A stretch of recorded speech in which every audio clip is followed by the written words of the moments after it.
واللہ ما طلعت شمس ولا غربت.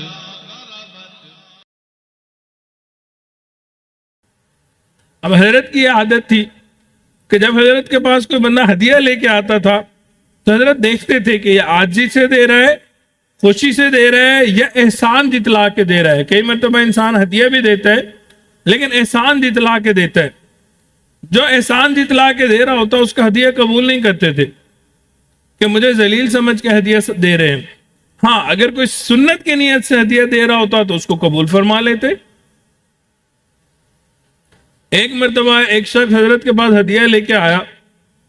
اس وقت نوٹ ہوتے نہیں تھے، سکے ہوا کرتے تھے، تو اس نے سکے کے پاؤچ بنائے ہوئے تھے، پوٹلی سی بنائی ہوئی تھی. کہنے لگا حضرت اس کو قبول کر لیں، قبول کر لیں، قبول کر لیں. حضرت فرماتے ہیں مجھے ضرورت نہیں ہے. اس نے بہت منتیں کی، حضرت نے منع کر دیا. جب اس نے دیکھا کہ حضرت مانتے نہیں ہیں تو وہ جانے لگا. مسجد سے نکلنے لگا تو اس نے دیکھا کہ حضرت کے جوتے وہاں پہ پڑے ہوئے ہیں. تو اس نے کیا کیا کہ وہ پاؤچ جو تھا اس کے وہ 2 پوٹلیاں بنائی چھوٹی چھوٹی، اور اس وقت عام طور پہ جو جوتے پہنا جایا کرتے تھے وہ آگے سے بند ہوا کرتے تھے. اس نے وہ پوٹلیاں حضرت کے جوتوں میں ڈال دی. اب حضرت جب نماز سے فارغ ہوئے، اب جب جوتے اٹھائے پہننے کے لیے تو بھاری تھے کافی زیادہ. جب اس کے اندر دیکھا تو اس کے اندر وہ سکوں کے پاؤچ پڑے ہوئے تھے دونوں کے اندر. تو حضرت اٹھائے حضرت نے، نکالے اور مسکرانے لگے. فرمایا دیکھو پہلے سنتے تھے کہ جو شخص دنیا کو ٹھوکر لگا دیا کرتا ہے دنیا اس کے قدموں میں آیا کرتی ہے. آج ہم نے اپنی آنکھوں سے دیکھ لیا کہ میں اس کو منع کرتا رہا، نہ کرتا رہا، جاتے جاتے اس نے میرے جوتوں میں سکے رکھ دیے.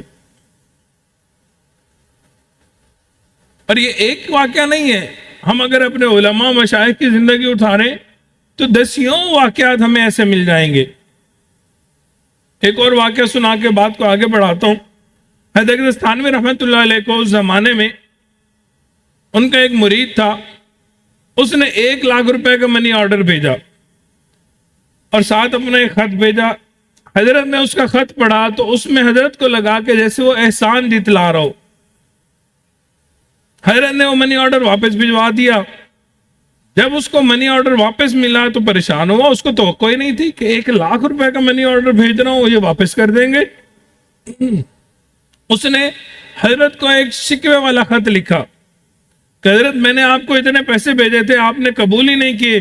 اور نیچے یہ لکھا کہ حضرت آپ کو کوئی ایسا مرید نہیں ملے گا جو آپ کو اتنا بڑا ہدیہ دے. آپ کو کوئی ایسا مرید نہیں ملے گا جو آپ کو اتنا بڑا ہدیہ دے.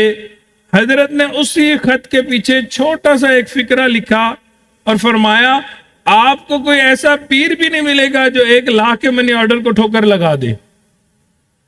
تو ہمارے اکابر کے دلوں میں دنیا کی حرص نہیں ہوا کرتی تھی جس کی وجہ سے ان کے اعمال قبول ہوا کرتے تھے. تو پہلی علامت کہ زہد ہونا چاہیے، طمع نہیں ہونی چاہیے.